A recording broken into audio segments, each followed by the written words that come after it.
अब यहां से कुलुस्सियों की पुस्तक का 3रा अध्याय और 4था अध्याय, यानी कि चैप्टर 1, माफ करना, चैप्टर 3 एंड चैप्टर 4 आपके बीच में अध्ययन होगा। तो 3रे अध्याय का पहला वचन। क्या आप तैयार हैं? मैं ज्यादातर मेरा जो रिकॉर्डेड वीडियो है, कैमरा है, उसकी तरफ देखूंगा और आपसे बात करूंगा। वचन को पढ़ते हैं दोस्तों। लिखा है, सो जब तुम मसीह के साथ जिलाए गए तो स्वर्गीय वस्तुओं की, मत्ती 6:33, खोज में रहो जहां मसीह वर्तमान है और परमेश्वर के दाहिनी ओर बैठा है। वापस पढ़ दे रहा हूं। मसीह के साथ जब तुम जिलाए गए हो तो स्वर्गीय वस्तुओं की खोज में रहो जहां मसीह वर्तमान है और परमेश्वर के दाहिनी ओर बैठा है। चैप्टर 1, चैप्टर 2 में मैंने आपको कहा था कि यहां टोटल 3 ग्रुप है। एक वो ग्रुप जिसको पौलुस के द्वारा एक व्यक्ति एपफ्रास, इस व्यक्ति ने कलीसिया स्थापना की थी। जब उसने चर्च स्टार्ट किया मसीह की कलीसिया को, वहां घुस गए 2 तरह के ग्रुप। उद्धार पाए हुए ही लोग, यीशु को पाए हुए ही लोग, जुडियाज्म का एंगल लेकर, जेंटाइल्स का एंगल लेकर। तीसरा ग्रुप कौन है? जीसस, यानी कि कलीसिया, यीशु की शिक्षा पे चलने वाली। ऐसे लोगों को कह रहा है कि जब तुम मसीह के साथ जिलाए गए इन व्हाट सेंस? आपका उद्धार हो चुका है। आपने उस वक्त में सबको पानी का बपतिस्मा लेकर यह घोषणा कर दिया, आपने डिक्लेयर कर दी, जीसस की डिएटी को डिक्लेयर कर दिया कि यीशु मसीह मेरा गॉड है। Jesus Christ is my God. Okay, तो कहता है कि जब तुम उसके साथ जिलाए गए हो तो स्वर्गीय वस्तु की, जिसको मैंने ब्रैकेट में मैथ्यू चैप्टर 6:33 रखा है। क्या लिखा है वहां पर? पहले परमेश्वर के राज्य की, उसकी धार्मिकता की खोज में रहो। यही शब्द पौलुस यहां रिपीट कर रहा है, जीसस के उसी स्टेटमेंट को, अगर मैं गलत नहीं हूं। खोज में रहो जहां मसीह वर्तमान है, प्रेजेंट में है, और परमेश्वर के दाहिनी ओर बैठा हुआ है। यह परमेश्वर कौन है? ओल्ड टेस्टमेंट में यहोवा अदोनाई, इंग्लिश में Lord, capital L, capital O, capital R, capital D, LORD। यह उसकी बात हो रही है जो कि मूसा ने पूछा कि जब बर्निंग बुश के दर्शन की बात कर रहा हूं, जलती झाड़ी की दर्शन की बात कर रहा हूं, जब इजरायली पूछेंगे कि किसने भेजा, मैं क्या कहूं, तो कहना कि यहोवा ने भेजा। परमेश्वर अब्राहम का, इसहाक का, याकूब का परमेश्वर यहोवा, लॉर्ड अदोनाई ने भेजा है। उसके दाहिने हाथ में आपका मसीह विराजमान है, बैठा हुआ है। उसकी खोज में रहो। इसका मतलब वो क्या चाहता है, वो तुमसे क्या अपेक्षा करता है, उसकी खोज में रहो। इसको रखकर उसने वचन 2 में क्या बोला, देखिए चैप्टर 3:2, पृथ्वी पर की नहीं परंतु स्वर्गीय वस्तुओं पर ध्यान लगाओ। तो मैंने आपको क्या कहा था पिछले पार्ट 1 में, चैप्टर 1, चैप्टर 2 का स्टडी के टाइम पे, यह ऐसी कलीसिया बन चुकी थी कि वहां पे 2 टाइप की टीचिंग आ गई थी। ग्रीक फिलॉसफी, जुडियाज्म की टीचिंग आ चुकी थी। यह कलीसिया मिक्सअप होती जा रही थी धीरे धीरे, जैसे आज बहुत लोग प्रयास कर रहे हैं। एपफ्रास ने पौलुस को जब बेचारा अपने फेथ के चलते वो भी कैद में चला गया रोम में, तो उसने कहा कि मैं आप चाहता हूं कि आप एक लेटर लिख लीजिए, कुलुस्सियों की कलीसिया के नाम एक लेटर लिख दीजिए, और इस लेटर में कहां कहां सुधार करना है उसकी बात आप कर दीजिए। तो पौलुस इस बात का जिक्र कर रहा है कि पृथ्वी पर की बात पर मत जाओ। इसका मतलब है कि जो ग्रीक फिलॉसफी है, जुडियाज्म का जो टीचिंग है, जैसे कि यह आदमी का भी मैं जिक्र कर रहा था, लॉरेंस बोल के, अगर उसी का नाम वही है तो ठीक है ना, जिसने मेरे जिसका मैं अभी अगले हफ्ते पोस्टमार्टम करूंगा, मेरे अगेंस्ट में वीडियो बनाई, जुडियाज़म को घुसा दे रहा है, जुडियाज़म को मसीह की देह में। जितने पास्टर्स हैं, ऑनलाइन प्रीचर्स हैं, बहुत ध्यान से सुनो, जुडियाज़म को मसीह की देह में मत मिला। ये बहुत बड़ा पाप है, ये बहुत बड़ा गुनाह है। आप लोग अनंत काल का जीवन खो बैठोगे, अनंत काल के लिए नरक चले जाओगे अगर जुडियाज़म को घुसा दिया। ओके, इसलिए पौलुस कहता है पृथ्वी पर की नहीं परंतु स्वर्गीय वस्तु पर ध्यान लगाओ। वचन 4 क्या कहता है पता है? माफ करना, वचन 3 क्या कहता है पता है? क्योंकि तुम तो मर गए, तुम्हारा जीवन मसीह के साथ परमेश्वर में छिपा हुआ है। तुम तो मर गए। हम किसके लिए मर गए? बहुत सारी चीजों के लिए मर गए। कुलिसियों की कलीसिया की अगर मैं बात करूं, वो किसके लिए मर गए? उस वक्त के जितने भी रिचुअल्स, सांसारिक रिचुअल्स, जुडियाज़म के रिचुअल्स, जिसके लिए तुम मर गए, और तुम्हारा जीवन मसीह के साथ परमेश्वर में छिपा है। तो इसका मतलब यह हुआ आप परमेश्वर के हो। पौलुस ने नहीं कहा कि जुडियाज़म के हो, पौलुस ने नहीं कहा कि वर्ल्डी हो, नहीं, उसने कहा परमेश्वर में छुपे हो, मसीह के साथ। तो मसीह कहां छुपा है? परमेश्वर में। आप कहां छुपे? परमेश्वर में। वचन 4 कहता है, देखिए, जब मसीह जो हमारा जीवन है मसीह हमारा जीवन है, यीशु मसीह में जीवन है। यूहन्ना की पुस्तक the book of John chapter 5 से लेकर अगर मैं गलत नहीं हूं 16 अध्याय तक भी पढ़ लोगे ना, तो वहां पर जीसस ने बहुत सारी बातें करी है। खास करके चैप्टर 10 में भी, उसमें लाइफ है, उसमें जीवन है। जो सोता यीशु में आने के बाद जो उमड़ता है, वो अनंत काल का है, वो यीशु के वजह से है। मसीह जो हमारा जीवन है प्रकट होगा तो तुम भी उसके साथ महिमा सहित प्रकट किए जाओगे। क्यों? क्योंकि वचन 2-3 कहता है कि मसीह और तुम दोनों यीशु परमेश्वर में छुपे हुए। अभी फिलहाल हम छुपे हुए हैं, लेकिन जिस दिन प्रकट होगा तो यीशु जब प्रकट होगा, और जो कि होगा, हम भी उसके साथ प्रकट होंगे, जिसको पूरी दुनिया देखेगी। दोस्तों, एक बार आवाज चेक कर लेता हूं, या आवाज ठीक है? कैसा लग रहा है? आप किसमें छुपे आज, और आप में किसका जीवन है आज, ये तय करिएगा। वचन 5, इसीलिए अपने उन अंगों को मार डालो जो पृथ्वी पर हैं, अर्थात व्यभिचार, अशुद्धता, दुष्कामना, बुरी लालसा, लोभ को, जो मूर्ति पूजा के बराबर है। बहुत ध्यान से सुनना। कुलिसियों की कलीसिया जहां जी रही थी ना अपना मसीह जीवन, वहां कुछ ऐसा टीचिंग हो रहा था, या जहां पे कुछ ऐसी बातों की छूट उनको टीचिंग के माध्यम से दी जा रही थी, जिसको कह रहे हैं कि उन अंगों को मार डालो जो पृथ्वी पर है, अर्थात व्यभिचार, अशुद्धता, दुष्कामना, बुरी लालसा, लोभ को, जो मूर्ति पूजा के बराबर है। जिसको हम कह सकते हैं आज भी मसीह की देह में भी, in the body of Christ में कुछ टीचिंग ऐसी आ गई है जहां ये सब चीजें आजकल के मसीह लोगों को बड़ा हल्का लगता है। अरे कोई नहीं, कुछ नहीं, गलती हो गई, अच्छा ठीक है, आ जाओ। इसको कहते हैं कि गंभीरता इन बातों की जो मूर्ति पूजा से जोड़ा जा रहा है, और परमेश्वर को सबसे ज्यादा नफरत, जिसने ये प्लैनेट बनाई है, जिसने ये पूरी कायनात बनाई है, जिसने पूरी दुनिया बनाई है, जिसने पूरा का पूरा Milky Way galaxy solar system बनाया, उसको मूर्ति पूजा पसंद नहीं है। He hates idol worship. उसके साथ उसने जोड़ दिया इन सब को, कहता है कि नहीं, मेरी नजर में ये गलत है। बताइए, वाह।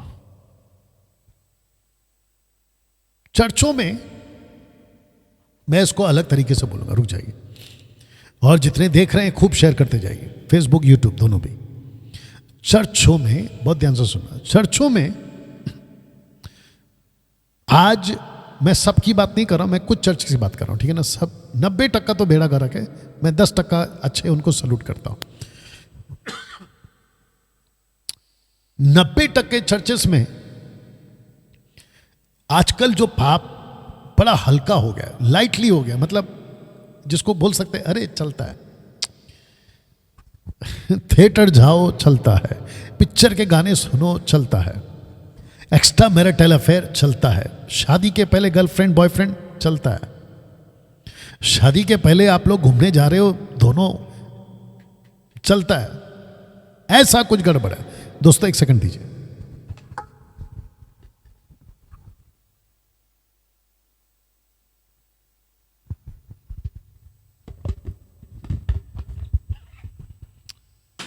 या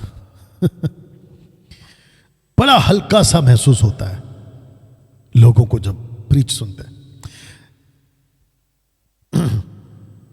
मूसा को, बहुत ध्यान से सुनिएगा, मूसा को जब दर्शन मिलता था ना सीने पर्वत पर, और मूसा जो आवाज सुनकर आता था ना परमेश्वर की, जिसको कहते हैं ओरिजिनल आवाज, आवाज माफ करना, the real voice of God, Elohim का, यहोवा का, उस दहशत के साथ वो जब बात करता था ना, लोग कांप उठते थे। आज क्योंकि हम 21वीं सदी में हैं, वो दौर कब का जा चुका है, जिसको हजारों साल बीत चुके हैं, तो उस परमेश्वर की डर का जो दबदबा है ना, वह चर्चों में जा चुका है, ना के बराबर है। अब कलीसिया क्रिश्चियनिटी के रिलीजन में ज्यादा दब गई है, जो कि ऐसा नहीं होना चाहिए। परमेश्वर के दायरे में और उसकी शिक्षा के दायरे में दबना चाहिए। कुछ क्रिश्चियंस ग्रुप ऐसे भी हैं, आगे आगे आपको पता है कौन सा ग्रुप है वो, कैथलिक। हफ्ते भर पाप करो, महीने भर पाप करो, उसके बाद में आप आओ फादर के पास, अपने पापों की कबूली करो उसके पास, बीच में एक जाली टाइप होता है, कन्फेस करो, और अगर फादर कहता है my son my daughter your sin has been forgiven, तुम्हारे पाप माफ कर दिए गए, बस उनको लगता है कि वाह, ऊपर जो गॉड बैठा है उसने मेरे गुनाह माफ कर दिए, जबकि ऐसा नहीं है। डंके की चोट पे बोल रहा हूं, आपको बहुत बड़ी कीमत चुकानी होगी अगर जीसस के पास जीते जी आपने अपने गुनाहों का तौबा नहीं किया तो बहुत बड़ी कीमत चुकानी होगी। वहां कोई फादर आकर नहीं बचा पाएगा, यह याद रखिएगा। अगर कोई आपको बचा पाएगा, सिर्फ यीशु, जिसके चलते परमेश्वर जब ऐसी एक्टिविटीज को देखता है तो जानते पौलुस ने क्या कहा वचन 6 में, कहता है इन्हीं के कारण परमेश्वर का कोप, the anger of Almighty God, the wrath of Almighty God, इन्हीं के कारण परमेश्वर का कोप आज्ञा न मानने वालों पर पड़ता है। ऐसे लोगों के कारण सदम और गमोरा याद है आपको? आपको याद होना चाहिए। उत्पत्ति का किताब 19वां अध्याय, the book of genesis chapter 19 आपको याद होना चाहिए, जहां भयंकर तरीके से परमेश्वर ने इस पृथ्वी पर 2 शहर को तबाह कर दिया था आग से, जिसकी कुछ झलक आज भी आपको मिडिल ईस्ट में मिल जाएगी। वचन 7 देखो क्या कहता है, तुम भी जब इन बुराइयों में जीवन बिताते थे, पास्ट टेंस वर्ड है, तो इन्हीं के अनुसार चलते थे। वचन 8 क्या कहता है, पर अब तुम भी इन सब को अर्थात क्रोध, रोष, भैरभाव, निंदा, मुंह से गालियां बकना, ये सब बातें छोड़ दो।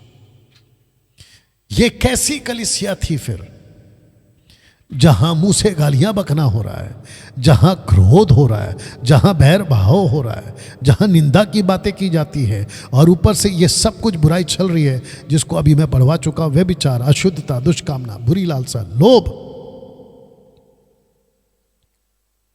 मुंह से गालियां बकना,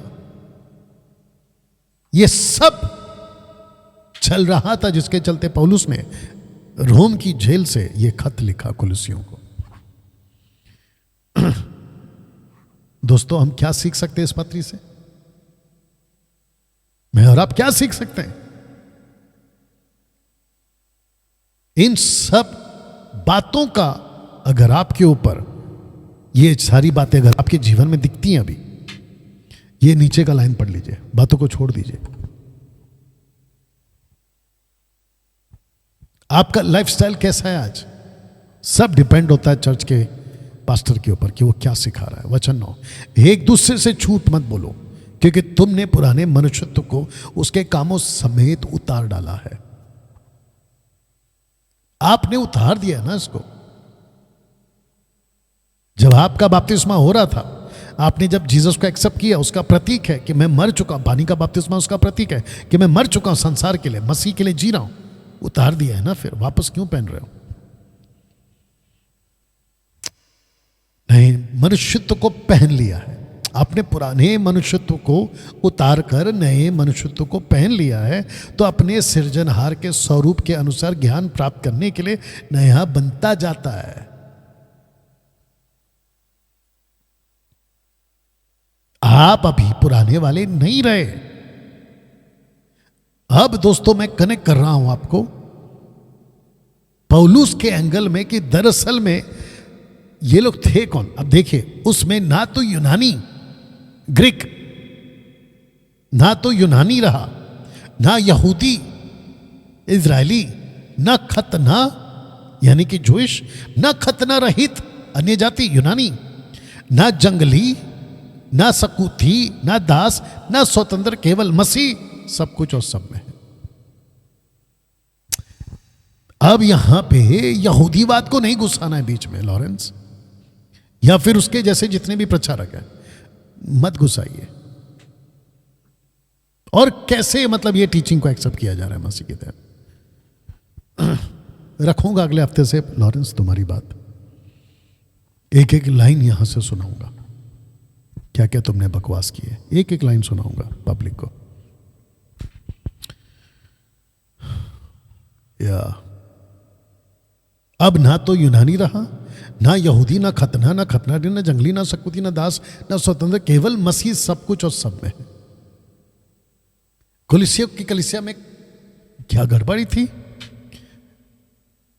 जो ग्रीक फिलॉसफी है ना, उनकी जो टीचिंग है ना, उसको एक्सेप्ट कर लिए थे, जुडाइज्म की टीचिंग को एक्सेप्ट कर लिए थे। तब जाकर पौलुस लेटर लिखता है कि यह गलत है, मत करो इस सब को एक्सेप्ट। वो ये कहना चाह रहा है। वचन 12 पढ़ते, इसलिए परमेश्वर के चुने वो की नाई जो पवित्र और प्रिय हैं, बड़ी करुणा और भलाई और दीनता, नम्रता सहित सहनशीलता धारण करो। परमेश्वर के चुने वो की नाई, आपको अभी परमेश्वर ने चुन लिया। कहां से? जुडाइज्म से। कहां से? यूनानी ग्रुप से, अन्य जातियों से आपको चुन लिया, यूनान। अब आप परमेश्वर के हैं ना, तो लिखा है कि जो पवित्र और प्रिय हैं, बड़ी करुणा, जो करुणा आपके ऊपर की है, जो भलाई आपके ऊपर की है, जो दीनता पे की है, जो नम्रता, सहनशीलता। You understand? इसको ऐसे भी बोल सकते हैं, जो मसीह को अपनाता है उसका यह लाइफस्टाइल होता है। जो मसीह को अपनाता है वो इस तरीके से चलता है। मैं आपको और एक चीज बता दूं, आज प्रभु भोज है। जानते हो पौलुस ने क्या कहा? जो खाते पीते वक्त मसीह की देह को ना पहचाने। मसीह की देह कौन है? मसीह की देह हम सब मिलकर है। तो पहला कुरिन्थियों 11 अध्याय का प्रॉब्लम यह था कि कलीसिया, कुरिन्थियों की कलीसिया एक दूसरे का वेट नहीं करती थी, खा लेती थी, एक दूसरे की इंतजार में नहीं रुकती थी। मुझे भूख लगी है, मैं खा लूं। इसलिए पौलुस कहता अगर भूख लगी तो घर से खा के आया करो, प्रभु भोज को ऐसे मत खाओ जैसे कोई खाना खा रहा है। अब उनका सिस्टम कैसा था वो तो लिखा नहीं, इसलिए हम बता नहीं पाएंगे। You understand? मसीह की देह को नहीं पहचानोगे तो 3 तरह के प्रॉब्लम्स हैं। एक है कमजोर हो जाओगे, दूसरा है रोगी हो जाओगे, और तीसरा मौत हो जाएगी। ये लाएगा कौन? खुद परमेश्वर। जाके पढ़ लीजिए आप। बताइए।